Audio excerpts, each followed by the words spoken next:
भरोसे की शक्ति। अंशु सिंह का ये आर्टिकल है। इसमें ये लिखती हैं कि इंसान की स्मृति ऐसी होती है जो आम तौर पर कुछ भी विस्मृत नहीं होने देती है। खास तौर पर जब जब तब जबकि अगर कोई मानसिक शारीरिक रूप से स्वस्थ हो। कागज पर लिखे हुए शब्दों को साफ किया या मिटाया जा सकता है, लेकिन उसे नया नहीं किया जा सकता है। जैसे धागा अगर टूट जाए तो उसमें गांठ लगानी पड़ती है, तभी वह जुड़ता है। ठीक ऐसे ही जब कोई हमें धोखा देता है या हमारा विश्वास तोड़ता है तो कई बार इसे बेहद निराशा होती है। अगर किसी हालात में जब फिर से उसके बहाल होने की स्थितियां पैदा होती हैं, तब कहते हैं कि उससे रिश्ते की गर्माहट खत्म हो जाती है।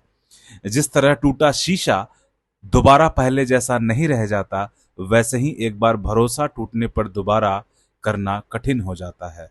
बचपन से देखा जाए तो एक बच्चा अपने माता पिता पर विश्वास करके ही चलना और आगे बढ़ना सीखता है। उनके साथ रहकर वह खुद को सबसे अधिक सुरक्षित महसूस करता है। परिवार में एक शिशु को दुलार करने वाले चाहे कितने भी संबंधी हो, दादा दादी नाना नानी हो, लेकिन जब उसे कोई तकलीफ होती है, वह रोता है तो माँ की गोद में जाकर ही शांत होता है। बच्चा जब बड़ा होता है तो शिक्षा के मंदिर में पहुंचता है, तब उसके विश्वास का दायरा थोड़ा और बढ़ता है।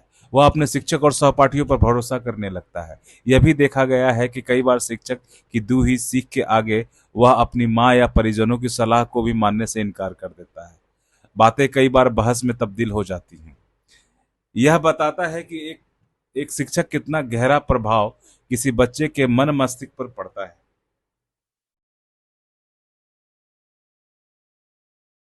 हम कह सकते हैं कि बच्चे को अगर अपने शिक्षक पर इतना भरोसा हुआ तो शिक्षक ने भी उसका विश्वास जीतने में कोई कसर नहीं छोड़ी। यानी हर इंसान को अपने हिस्से का विश्वास कमाना पड़ता है। हाँ, यह है कि इसमें समय जरूर लग सकता है।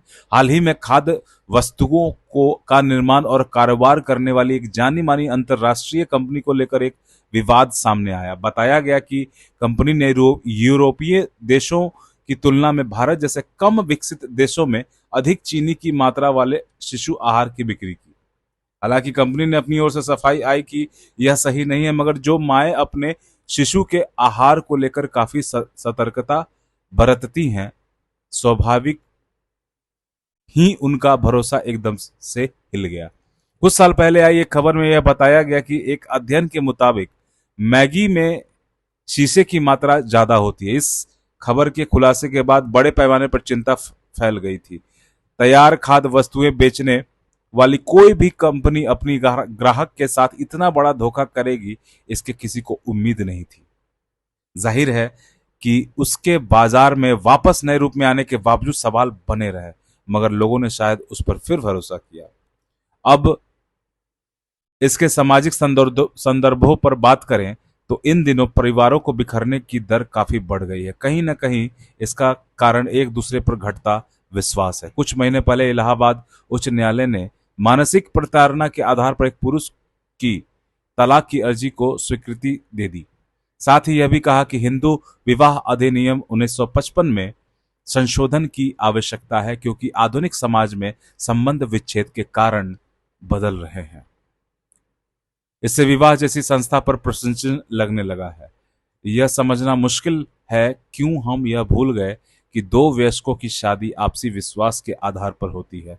एक लड़की जब नए घर और परिवार यानी ससुराल में जाती है तो उसके आगे की जीवन की डोर इसी भरोसे पर टिकी होती है। वह अपने जीवन साथी के साथ परिवार के अन्य सदस्यों का विश्वास जीतकर उनके दिलों में अपनी जगह बनाती है। बदले में उसकी भी आस होती है कि उसका विश्वास कोई तोड़े नहीं। विडंबना यह है कि उम्मीदें टूट रही हो हैं, भरोसा तार तार हो रहा है, मन में गांठें पड़ रही हैं। रिश्तों में मन मुटाव का ऐसा असर हो रहा है कि तन मन दोनों रोगग्रस्त होने लगे हैं। ये सारी स्थितियां बदल सकती हैं। टूटा विश्वास दोबारा से जुड़ सकता है अगर हम दिल से क्षमा करना सीख लें, अपने मन की गांठों को खोलना शुरू कर दें और अतीत की कड़वी यादों को याद करके उसे अपने मन में स्थिर रखने का कोई लाभ नहीं है। बीता समय वापस नहीं आता। मन पर बोझ लेकर जीवन की यात्रा कभी सुखद नहीं हो सकती। जीवन आगे बढ़ने का नाम है अपेक्षा नहीं, स्वीकार करने की जरूरत है। हर इंसान अलग है, उसका व्यक्तित्व, उसका संस्कार अलग है। जिसने हमारे विश्वास को चोट पहुंचाई वह उसकी सोचने और समझने और जीने का तरीका हो सकता है, हमारा नहीं। हम अपने मन में अपनी इच्छा और कल्याण की भावना ही रखें, विश्वास कायम रखें। अगर कोई नकारात्मक या जड़ प्रकृति वाला व्यक्ति अपने स्वभाव को नहीं छोड़ता है तो हमें अपनी सकारात्मकता क्यों छोड़नी चाहिए। जीवन अगर आगे के सफर पर बढ़ता है तो उसकी राह सकारात्मक ही हो सकती है। धन्यवाद।